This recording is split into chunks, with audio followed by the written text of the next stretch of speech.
Hello all, welcome to Raghavi வீட்டு சமையல். இன்னைக்கு நம்ம சேனலில் கடாய் பன்னீர் எப்படி செய்கிறதுன்னு பார்க்கலாம். இந்த கடாய் பன்னீர் பண்ணுறதுக்கு கடாய் மசாலாவை நம்ம வீட்டிலையே ரெடி பண்ண போகிறோம்.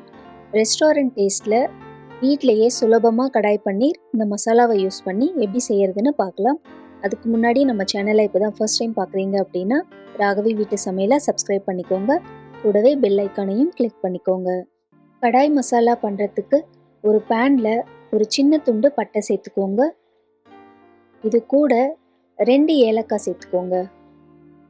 சேர்த்துட்டு இதில் 3 டேபிள் ஸ்பூன் அளவுக்கு தனியா சேர்த்துக்கோங்க.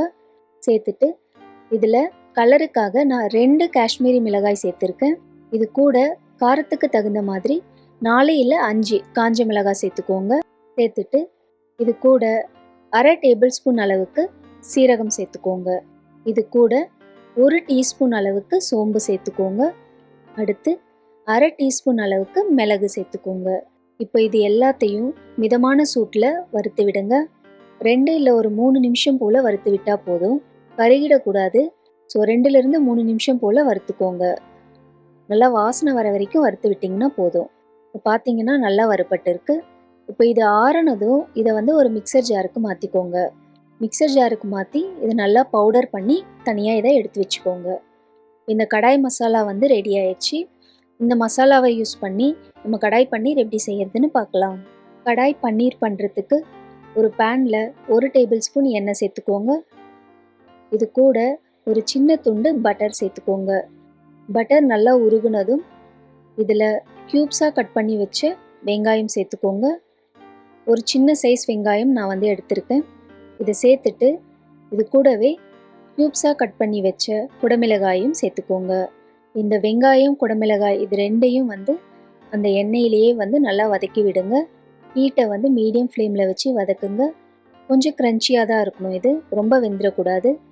இது ஓரளவுக்கு வதங்கினதும் இதில் கட் பண்ணி வச்ச பன்னீரை சேர்த்துக்கோங்க. பன்னீரை சேர்த்துட்டு இதை ஒரு 2 நிமிஷம் போல் கலந்து கொடுங்க. மிக்ஸ் பண்ணிவிட்டு இதில் தேவையான அளவு உப்பு சேர்த்துக்கோங்க. இந்த உப்பு பார்த்திங்கன்னா இந்த பன்னீருக்கும் இந்த குடமிளகாய்க்கும் மட்டும் தேவைப்படுற மாதிரி சேர்த்துக்கோங்க. உப்பு சேர்த்துட்டு இதில் நம்ம அரைச்சி வச்ச கடாய் மசாலா ஒரு 1/2 டேபிள் ஸ்பூன் அளவுக்கு சேர்த்துக்கோங்க. சேர்த்துட்டு இதை நல்லா மிக்ஸ் பண்ணி விடுங்க. இந்த கடாய் மசாலா உப்பு எல்லாம் சேர்த்ததுக்கப்புறமா ஒரு 1 நிமிஷம் போல் நல்லா கலந்து விட்டு இதை வேற ஒரு பிளேட்டுக்கு மாற்றி எடுத்து வச்சுடுங்க. ஒரு மிக்சர் ஜாரில் 3 பழுத்த தக்காளி சேர்த்துக்கோங்க.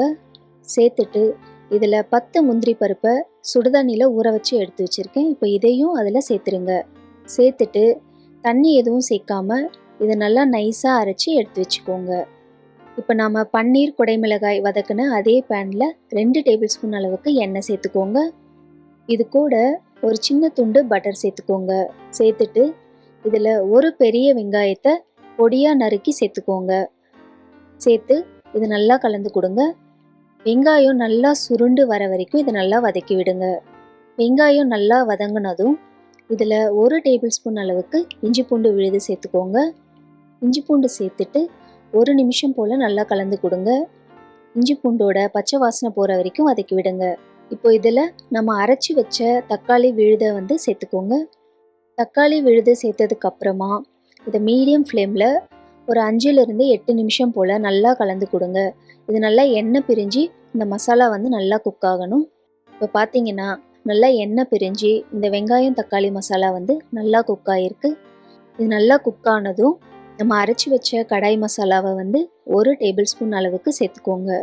சேர்த்துட்டு இதில் 1 டீஸ்பூன் அளவுக்கு தனி மிளகாய் தூள் சேர்த்துக்கோங்க. இது கூட 1 டீஸ்பூன் அளவுக்கு கரம் மசாலா சேர்த்துக்கோங்க. சேர்த்துட்டு இதை நல்லா மிக்ஸ் பண்ணி விடுங்க. இந்த மசாலாவை ஒரு 2லேருந்து 3 நிமிஷம் போல் நல்லா எண்ணெய் பிரிய குக் பண்ணுங்கள். இந்த மசாலாவுக்கு தேவையான அளவு உப்பு சேர்த்துக்கோங்க. உப்பு சேர்த்து இதை நல்லா மிக்ஸ் பண்ணி இதை மூடி போட்டு ஒரு 5 நிமிஷம் மீடியம் ஃப்ளேமில் குக் பண்ணுங்கள். இப்போ பார்த்தீங்கன்னா இந்த மசாலா நல்லா எண்ணெய் பிரிஞ்சு நல்லா குக் ஆகிருக்கு. இந்த அளவுக்கு நல்லா மசாலா குக் ஆனாதான் உங்களுக்கு அந்த கிரேவி நல்லாயிருக்கும். இந்த அளவுக்கு எண்ணெய் பிரிஞ்சு குக் ஆனதும் இதில் 1 கப் அளவுக்கு நல்லா சூடான தண்ணி சேர்த்துக்கோங்க. பச்சை தண்ணி சேர்க்க வேண்டாம். நல்லா சூடான தண்ணி சேர்த்துக்கோங்க. 1 கப் சூடான தண்ணி சேர்த்துக்கோங்க. நான் வந்து இன்னொரு 1/4 கப் அளவுக்கு எக்ஸ்ட்ராவாக தண்ணி சேர்த்துருக்கேன். தண்ணி சேர்த்து இதை நல்லா மிக்ஸ் பண்ணி விடுங்க. தண்ணி சேர்த்துட்டு இதை நல்லா மிக்ஸ் பண்ணி ஒரு 8 நிமிஷம் போல் மீடியம் ஃப்ளேமில் குக் பண்ணிக்கோங்க.